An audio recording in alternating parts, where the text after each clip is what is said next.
Le combat pour la parité, pour moi, c'est ce qui doit nous rapprocher. Alors comment espérer que notre société progresse si les médias ne donnent pas l'exemple ? Si les femmes qui travaillent ont 3 fois moins de temps de parole, si elles ont moins droit à la reconnaissance salariale, si elles sont moins représentées dans les postes de direction, l'information ne peut pas être représentative de notre société, elle ne peut pas prétendre même à la qualité, si ceux qui la font ne prennent pas le pouls du réel et ne sont pas eux-mêmes l'expression de cette diversité. Où en sommes-nous de la parité ? C'est vraiment un combat au quotidien. Moi, j'en ai fait un sujet majeur dès ma nomination en 2018 pour sensibiliser les équipes et puis surtout pour agir et obtenir des résultats tangibles. Ces engagements d'une société plus responsable, plus inclusive, on les a inscrits au cœur de notre raison d'être qui a été révélée en 2020.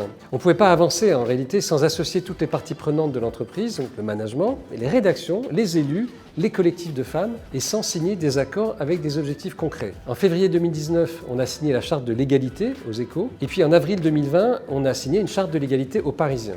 Aux Parisiens, on a également fait un autre travail, c'est un travail sur ce qu'on appelle le paritomètre. On a proposé à la rédaction de se demander quand elle préparer un article, si on avait à interroger un expert, si cet expert ne pouvait pas être une experte. On essaie de faire en sorte de libérer la parole d'expertes à parité des expertes femmes et des experts hommes. Aux Échos, on a pratiqué des augmentations individuelles quand on est au moment des négociations annuelles obligatoires. Négociations et augmentations individuelles pour compenser des écarts salariaux injustifiés. Aux Parisiens, il y a eu tout ce qu'on a appelé un grand mercato, beaucoup de mouvements à travers une refonte notamment des éditions locales. 102 nominations, 48% de femmes nommées et 52% de femmes nommées dans les postes d'encadrement. Ce qui gouverne le groupe, au fond, le Conseil des ministres, si j'ose dire, c'est le COMEX, un peu dans tous les groupes. Eh bien, dans notre COMEX, il y a aujourd'hui 8 femmes sur 15 membres. Donc il y a là une majorité de femmes. Dans les directions générales, 3 femmes sur 3. Et puis dans les directions numériques, c'est également 3 femmes sur 3. Direction numérique du Parisien, direction numérique des Échos et direction de la Data Group. 3 femmes de talent qui ont pris ces positions.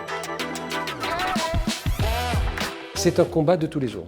Donc il ne suffit pas de le décréter, il ne suffit pas de s'arrêter, même si ce n'est pas facile d'ailleurs, à la signature de telle ou telle charte. Il faut vérifier que tous les jours, on continue à rééquilibrer et j'espère qu'à chaque fois, eh bien, nos indicateurs de performance auront progressé et la façon dont on aura résorbé ces injustices, ces inégalités aura également avancé. Rendez-vous le 28 juin pour les Assises de la parité 2022. Plus d'informations sur assises-parité.com.